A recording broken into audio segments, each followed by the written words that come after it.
Legacy of Trust, serving Micronesia since 1938. Matson and the Adahi Itano program. Cars Plus, drive home in a brand new 2021 Hyundai Palisade equipped with Guam's only lifetime powertrain limited warranty. Call 477-7807 or visit carsplusguam.com. McDonald's of Guam, I'm loving it, and King's Restaurant, serving your local breakfast, lunch, and dinner favorites for over 45 years.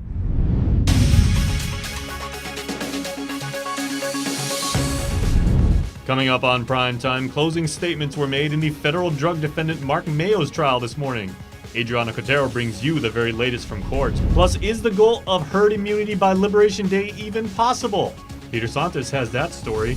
And Nestor Locanto has details on a report released that notes the USS Teddy Roosevelt's lack of social distancing led to the ship's COVID outbreak. Confident, good evening. I'm Adriana Cotero. The fate of Mark Mayo is left in the hands of a jury. Closing statements occurred in the federal drug defendant's trial this morning, with jury deliberations underway. Here's more from District Court.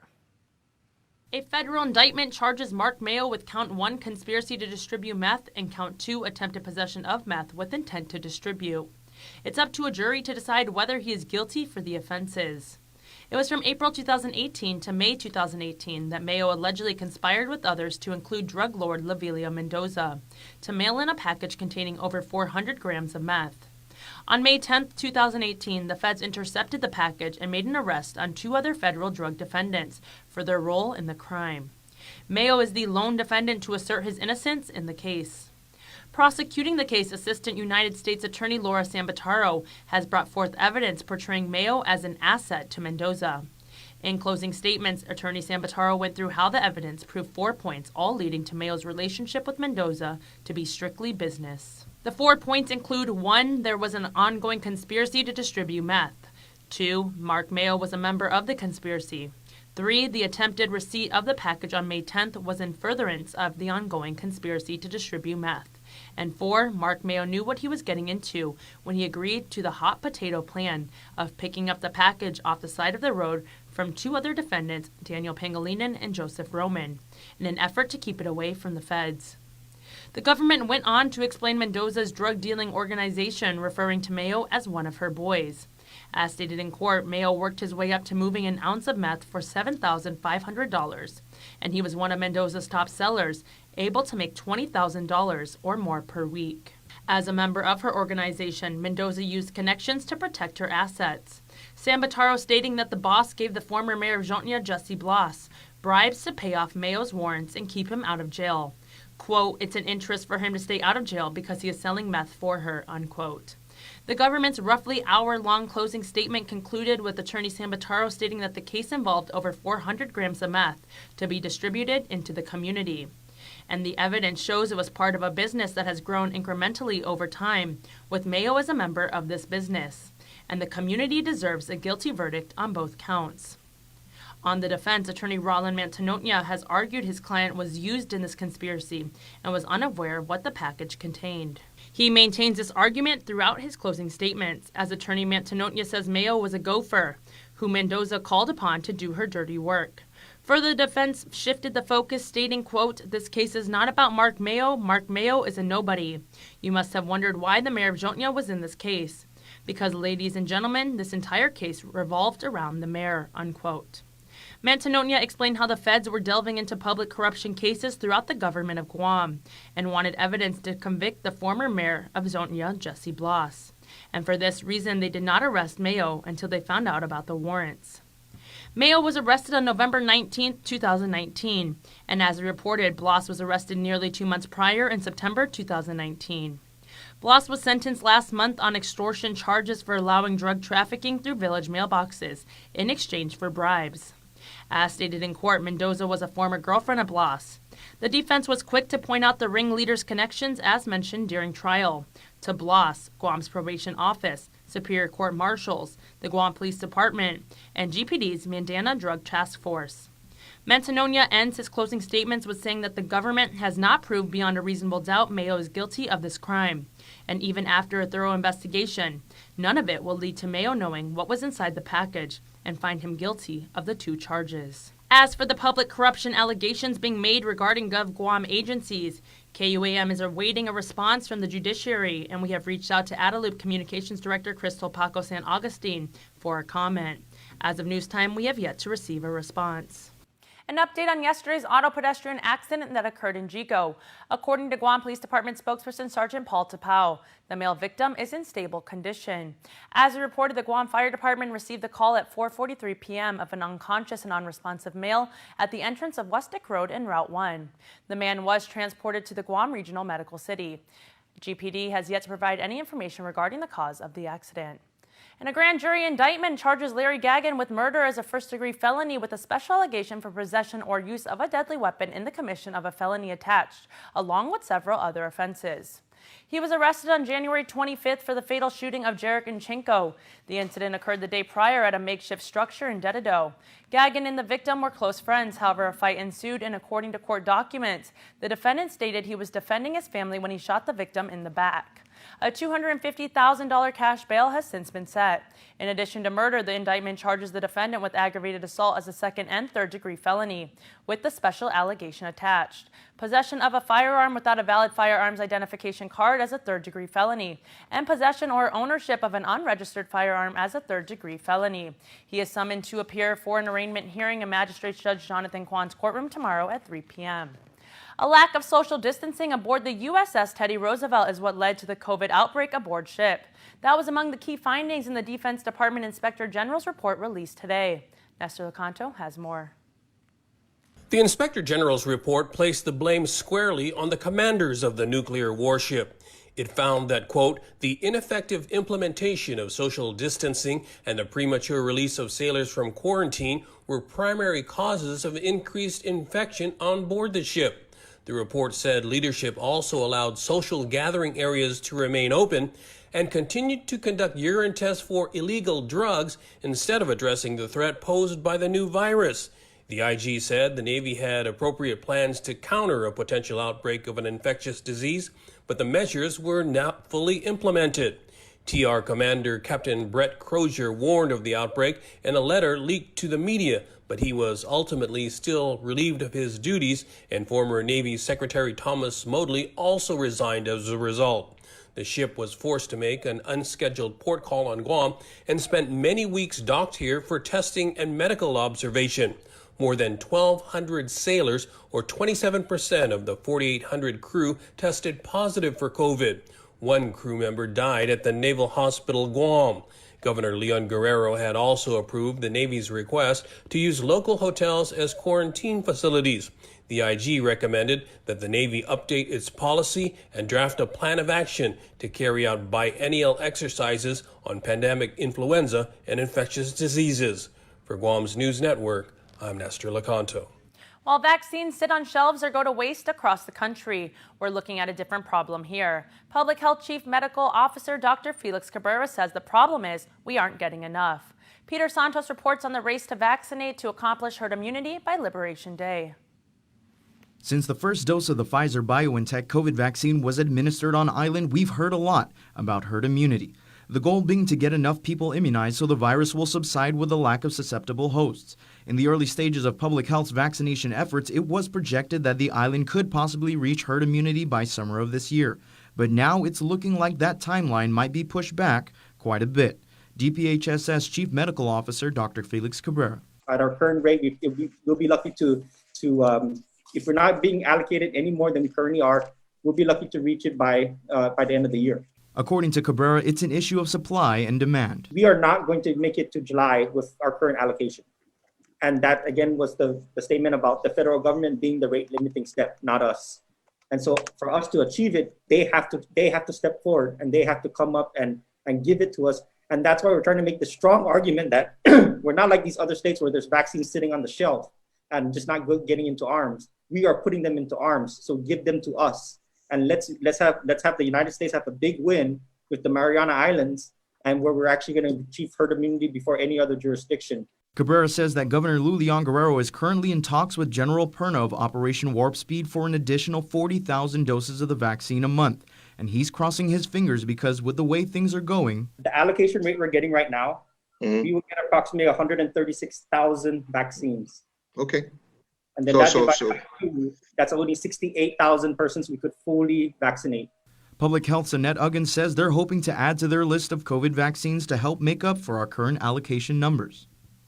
We're hoping with the addition of the Johnson & Johnson vaccine, that will add more doses made available to all the jurisdictions. So, that's something that we can hope for. While both the Pfizer and Moderna COVID vaccines boast a 95% efficacy rate and are administered in a 2-dose series, it is something to note that the Johnson & Johnson vaccine, which requires only a single dose, currently holds an efficacy rate of 66%.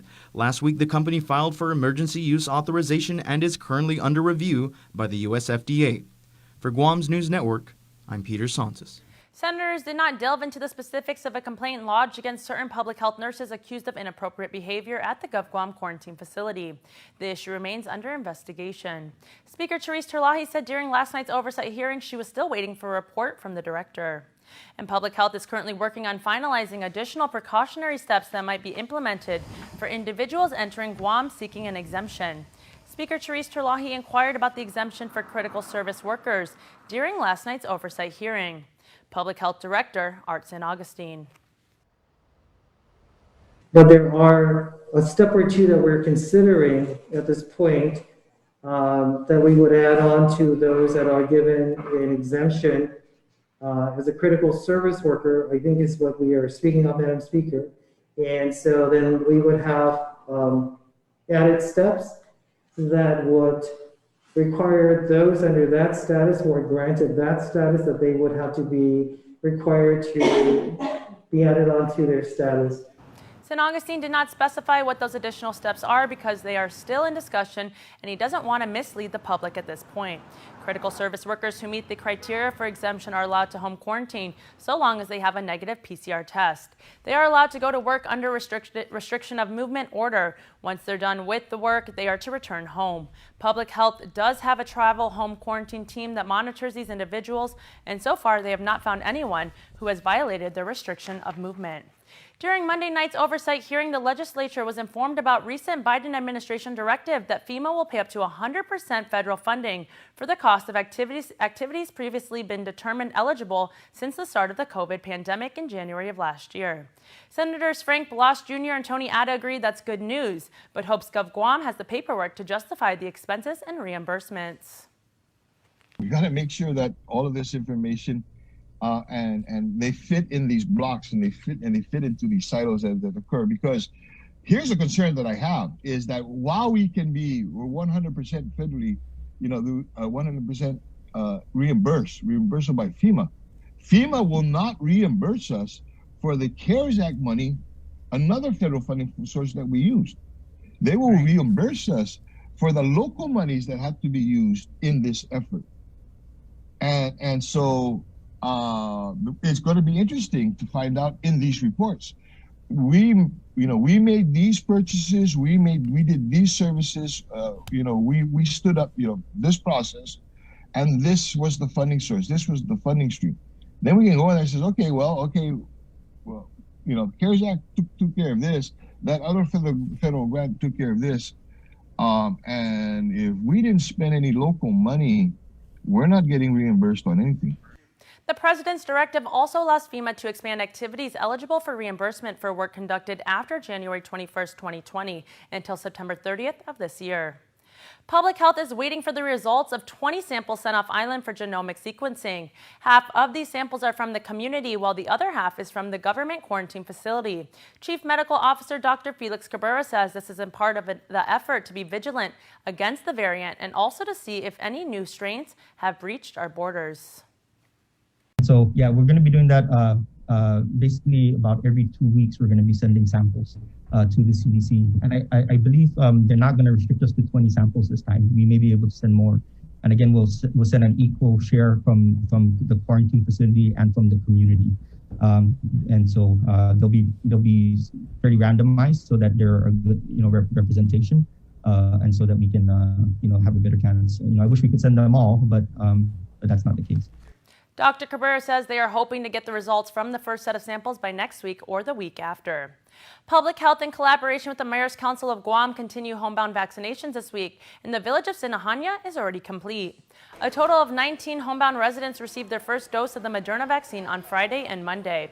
Mayor and Vice President for the MCOG, Robert Hoffman, attributes early planning and a committed team for the completion of homebound vaccinations. The minute we started getting the word that the vaccines were here and we took people from 75 and above, we already got calls about what about bedbound, what about homebound. So we just had a kind of a secondary list that we kept putting names on. So once they actually asked us, where's your homebound list, we were ready. We're like, here you go. Sinahanya, everything's kind of close by. You can do one house and 6 houses down, you'll do the next one. So it really wasn't that hard. Multiple family members in homes also allowed for a much quicker vaccination process. But one of the concerns Hoffman says residents have brought up is the ability for audiences, especially those that may not be tech savvy, to book online appointments. You know, you had that COVID vaccine web application. I wish there would have been an easier way to also sign up for it. And I think if you could have signed up for the vaccine, no matter your age, just so that they can kind of see the interest, engage the interest, that would have been an interesting kind of experiment. I know it takes money, but you know, imagine if you already have the COVID app, press something there like, would you like to get vaccinated? Yes, and then you're giving your information that when it comes time to you, for you to actually get this, it sent you some reminder saying, hey, we're going to take you and we can take you. Hoffman adds that it's important for DPHSS to educate the people on the different vaccines available, such as Johnson & Johnson and AstraZeneca. He also encouraged others to do their homework and see what works for them. And stick around for more news here on Primetime. You're watching KUAM. We get it. Living to the fullest is tough during COVID-19. You don't need to do it alone, and everyone needs a hand right now. We are here. Feeling overwhelmed? Call 647-8833 and let's talk. Mangaihem is a project of KUAM Behavioral Health and Wellness Center. Social distancing may be the new norm, but connection will always be our tradition. Through good times and tough times, we remain connected with you. Masks may be the new fashion, but protection will always be our style. You can always count on us to protect the things that matter the most. Sanitizing may be the new routine, but caring will always be our practice. We care about your loved ones and the things you value the most. And as we welcome our new normal, one thing remains certain: we will always be here for you. We're open and ready to serve you. Calvo's Insurance, a legacy of trust.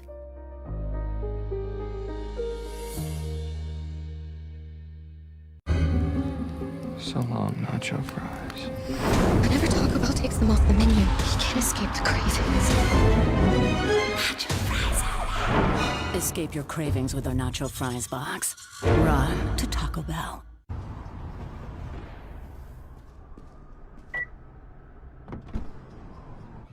How do you dare? You chip away at what's been built. Because you can do better.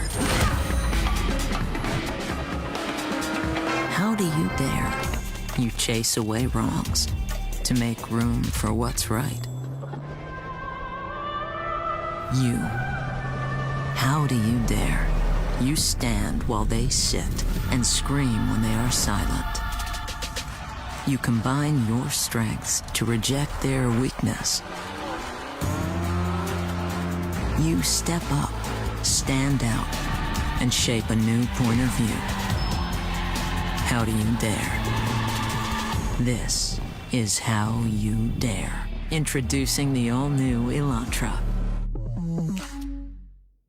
KUAM News, winner of the 2020 Regional Edward R. Murrow Award for Excellence in Social Media. Welcome back. The Superior Court of Guam has found probable cause to charge retired psychiatrist Dr. Abner Pasatiempo with 7 counts of both official misconduct and harassment. Dr. Abner Pasatiempo was an employee with the Guam Behavioral Health and Wellness Center until December 13, 2019, the date he resigned. A magistrate's complaint charges the doctor with 7 counts of official misconduct. misconduct and 7 counts of harassment. According to the complaint, the alleged offenses occurred at appointments or sessions with clients between March 2018 and December 2019, while the defendant was a government employee. As stated in the declaration, throughout the month of February 2019, a female victim was present at an appointment with then psychiatrist Dr. Pasatiempo at GBHWC. The woman was there to discuss her desire to discontinue taking certain prescription antidepressant medication, and the defendant recommended she be weaned off the medication. However, she informed Pasatiempo that she had already stopped taking the medication for the past month and a half. Further in court documents, the defendant allegedly told the victim she may feel anxiety due to stopping the medications, and that there were pressure points that would help rid the anxiety. The defendant then stood behind her in an effort to show her the pressure points, in which he allegedly moved both of his hands to her breasts. The victim pulled away and told Pasatiempo she felt uncomfortable. More victims have come forward reporting the alleged office misconduct from the months of March 2018, December 2018, June 2019, and October 2019. This included an incident with Department of Corrections inmates. Court documents state the defendant asked a female inmate inappropriate questions regarding sexual behaviors. The prisoner had monthly appointments with Pasatiempo, in which he allegedly changed her medications and upped her doses. During an October 2019 appointment with the victim, she was joined with another female at Pasatiempo's request. In his office, the defendant stared at them in silence, then stated to the females they were beautiful and that, quote, it was a shame they used drugs, unquote. The defendant allegedly offered to get them a house or go off island so that they could stay together, and he offered to pay for it. The Office of the Attorney General sent a press release announcing that the court finds the charges filed against Pasatiempo are supported by probable cause. As stated in the release, under Guam law, a misdemeanor or petty misdemeanor crime must be charged within 1 year of the date the incident occurs. However, there is an exception to the general rule when the offense is based on misconduct in office by a public employee. Since the offense is based on misconduct in office, prosecution can commence against the public official or employee during their employment or within 3 years after their employment ends. KUAM has reached out to GBHWC regarding the matter. As of news time, we have yet to receive a response. A summons was issued. Pasatiempo is to appear before Magistrate Judge Benjamin Sison on March 5th, 2021. 2 men were arrested for possession of a Schedule II controlled substance after officers conducted a traffic stop Sunday morning. According to court documents, police pulled over a vehicle with a defective license plate lamp and spoke with the driver, 27-year-old Michael Angelo Bellin, and the passenger, 47-year-old Joey Jr. Sanchez. Bellin consented to a vehicle search, and officers found a pouch next to him with his wallet that had a clear plastic bag with a white crystalline substance and a glass pipe. Police also found a small coin purse that had several clear plastic bags containing a white crystalline substance, suspected to be meth. The purse also contained a heat-modified glass pipe stained with white frosty residue. Sanchez admitted the purse was his but denied owning the suspected meth. A sample tested presumptive positive for meth. They were booked and confined. Just like every other government agency, a shortage in funding is hampering the Guam Customs and Quarantine Agency. In a legislative oversight hearing today, CQA Director Ike Pareto said for the last 20 years, passenger inspection fees at the airport have been enough to cover operational costs, although that's not the case this year because of the pandemic.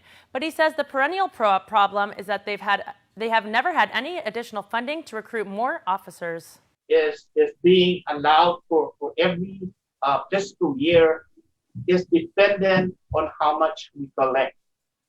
So if we collect 12 million for this particular year, and our operation just to operate customs is about 12.6 million, then as you can see, we will use the revenues that's generated from this fee to support the operation, but we never have the resources or the funding that's needed to continue the recruitment process.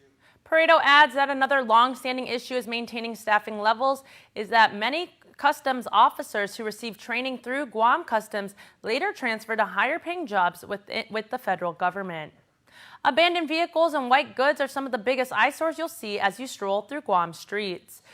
During the Guam Beautification Task Force monthly meeting, the Guam Environmental Protection Agency revealed the collection of abandoned vehicles has started. Guam EPA Sabrina Sablan said they've received 69 invoices for vehicles that have been collected just within the past week. The EPA has been working in collaboration with the Mayor's Council of Guam, who have provided lists of either already identified or estimated abandoned vehicles in their respective villages. Purchase orders were distributed to mayors, and residents are encouraged to contact them to address any abandoned vehicles. The next IBTF meeting will be held on Tuesday, March 9th at 11 a.m. And coming up, national headlines. You're watching KUAM.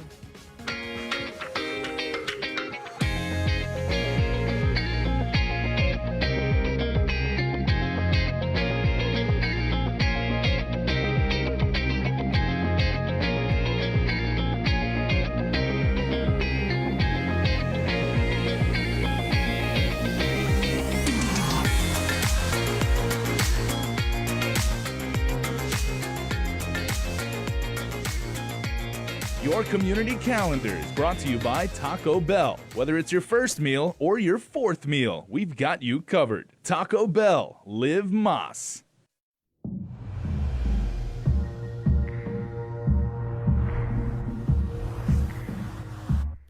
First time I saw you, you blew my mind. I got this feeling everything was alright. I've never known someone like you, but when I'm with you, everything feels brand new.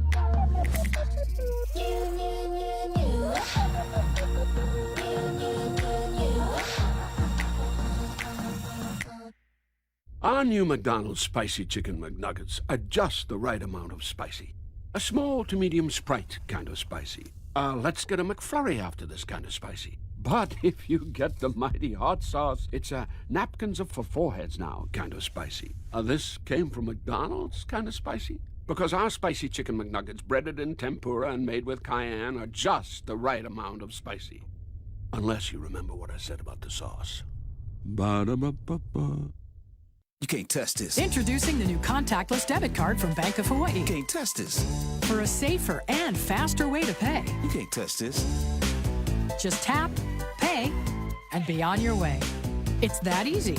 And we're the only local bank that will be mailing a new contactless card to every debit card holder.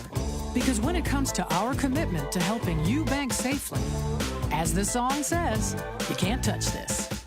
Bank of Hawaii, welcome to tomorrow. You can't test this. It's been nearly a month since the House voted to impeach now former President Trump for a second time, and tomorrow the Senate trial will finally get underway. The former president's legal team has filed its legal brief laying out their case against the lone article of incitement and insurrection in connection to the deadly January 6th storming of the U.S. Capitol. Natalie Brand reports from Capitol Hill, where Senate leaders are close to an agreement on impeachment trial rules. Majority Leader Chuck Schumer says Senate leaders are close to finalizing an agreement that will establish the rules of the historic second impeachment trial of former President Trump. It's going to ensure a fair Senate impeachment, allowing for truth and accountability. Sources tell CBS News trial arguments from House managers and Mr. Trump's legal team will begin Wednesday, with both sides getting up to 16 hours each. At the House managers' request, the Senate may debate and vote on whether to allow witnesses. The former president's counsel requested the trial proceedings end on Friday evening before the Jewish Sabbath and resume Sunday afternoon. Several Senate Republicans have argued an impeachment trial against a former president is not constitutional. Lawmakers are expected to debate and vote on that issue Tuesday. We've never impeached a president once they're out of office.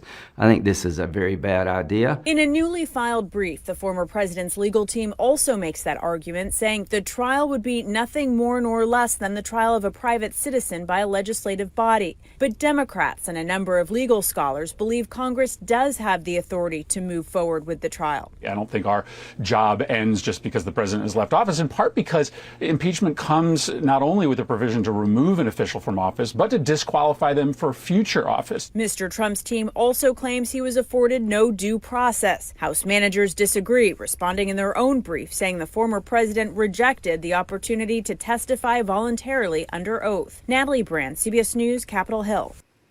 Thank you, Natalie. And still to come, your birthday shout-outs. You're watching KUAM. We rely on each other to be there in the good and bad times. Parents rely on me for making sure that their kids are always in the best of their health. The community relies on me when emergencies strike. My students rely on me to move them higher in what they're learning. Our kids rely on us to provide them with all the support they need.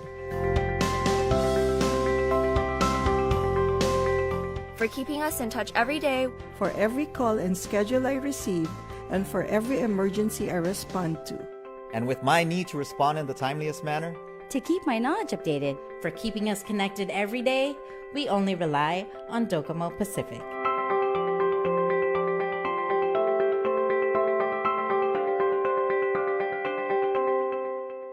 A well-intentioned friend. You can count on him to go get food.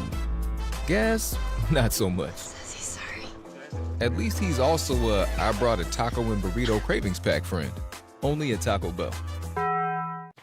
And before we close out the news tonight, our latest round of birthday shoutouts from the Cold Stone Creamery Birthday Club. It's a Tuesday, everybody, February 9th, the day after the Super Bowl. So happy birthday to Trent Gonzalo, who celebrates birthday number 3 on this Tuesday.